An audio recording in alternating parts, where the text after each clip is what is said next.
पश्चिम बंगाल के मुर्शिदाबाद जिले के अलग अलग इलाकों में हाल में हुई हिंसा के बाद वहां तनाव का माहौल है। यह हिंसा वक्फ संशोधित कानून के खिलाफ प्रदर्शन के दौरान 12 और 13 अप्रैल को हुई।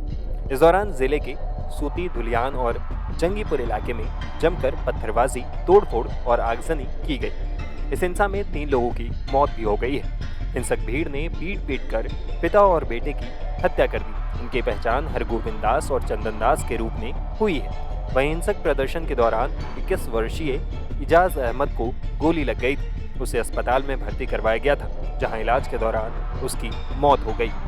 हालांकि all India Muslim personal law board ने दावा किया है कि वक्फ संशोधित कानून 2025 के विरोध में निकाली गई रैली पर पुलिस ने बर्बरता की। इस दौरान मुस्लिम समाज के 3 युवकों की मौत हो गई।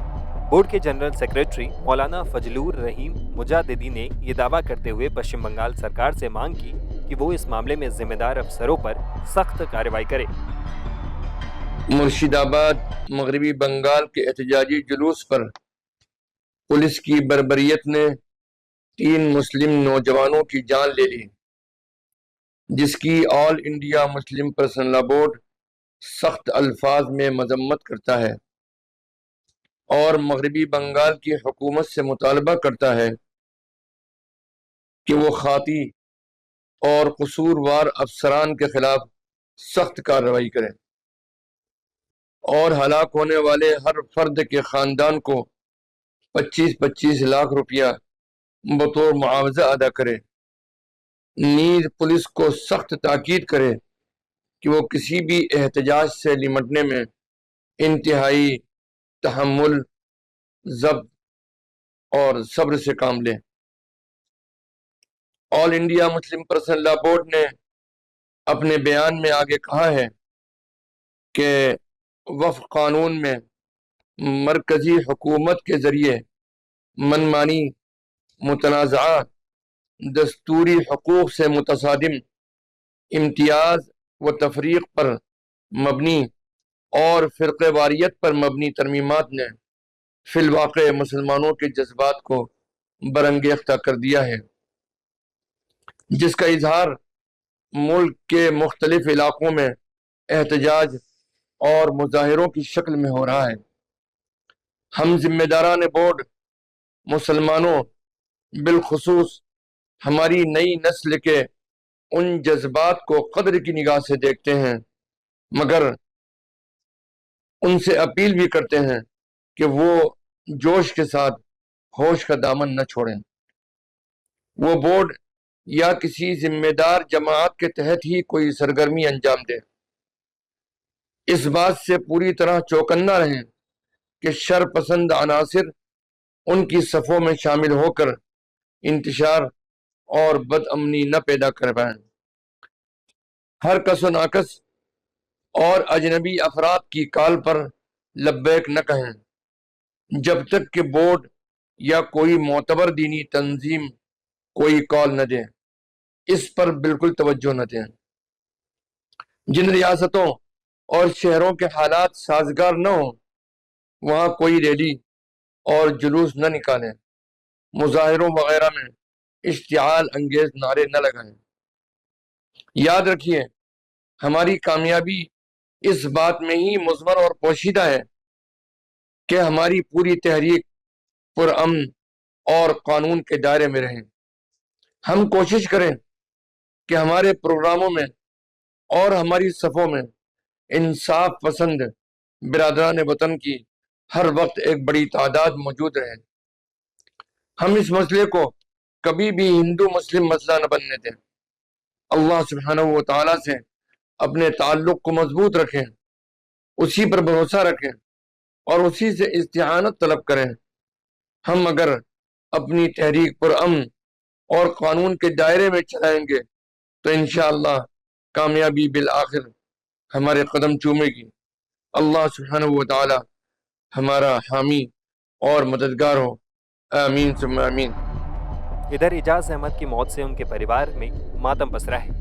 उनकी मां का रो रो कर बुरा हाल है। इजाज के भाई ने कहा है कि उसके भाई की मौत गोली लगने से हुई, लेकिन उन्हें नहीं पता कि गोली चलाने वाला पुलिस वाला था या प्रदर्शनकारी। अच्छा बात ऐसे दुख हूँ मैं वो इसका 1 साल का लड़की है, उसका क्या होगा? सरकार कुछ करिए तो खूब अच्छा होगा।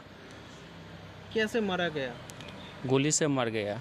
वकाबिल का आंदोलन चल रहा था, वहाँ पर वो मामा का घर पर आ रहा था, वो देख रहा है तो बहुत लोग है वहाँ पर, बैक हो रहा था, पीछे में कौन पुलिस मारा कि पब्लिक मारा समझ नहीं आया कौन गोली मारा।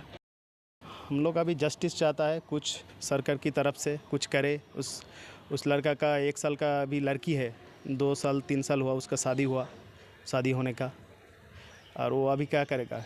किसी माँ का बाप का कोल उजड़ हो गया और किसी वाइफ का उसका सब कुछ ख़त्म हो गया, वो क्या करेगा? फ्यूचर के लिए उस लड़की के लिए तो कुछ करना चाहिए। वहीं हिंसा पर सीएम ममता बनर्जी ने कहा कि सभी को शांतिपूर्ण तरीके से प्रदर्शन करने का अधिकार है, लेकिन किसी को भी कानून अपने हाथ में नहीं लेना चाहिए। ममता ने लोगों से धर्म के नाम पर गैर धार्मिक गतिविधियों में शामिल न होने का भी आग्रह किया। उन्होंने लोगों से किसी के भी उकसावे में न आने का आग्रह किया। इधर पुलिस ने दावा किया है कि मुर्शिदाबाद में कानून व्यवस्था की स्थिति काफी हद तक कंट्रोल में है। 2000 परिवार पलायन कर गया यहाँ से, चला गया कैसे जगह में। आप लोग भी क्या महिलाओं बच्चों को भी अन्य जगह हाँ, भेज रहे हैं? हाँ भेज रहे हैं। क्यों? क्योंकि पुलिस का कोई आश्वासन नहीं मिला है, पुलिस का कोई हमको सपोर्ट नहीं मिला है। साथ ही खबर और भी हम सुन रहे हैं कि शमशेरगंज थाने इलाके में एक हिंदू परिवार के पिता और बेटे की भी जो हत्या हुई है, तो अब जो है हत्या भी की जा रही है यहाँ पर। एकदम हुआ है। ये लोग का सोच कुछ अलग है, मालूम नहीं कि कैसे ये ऐसे हुआ है। और ये जो इंटेलिजेंस फेलियर है, सबसे बड़ा चीज है इंटेलिजेंस फेलियर। जो स्टेट है उसके पास इंटेलिजेंस रहता है।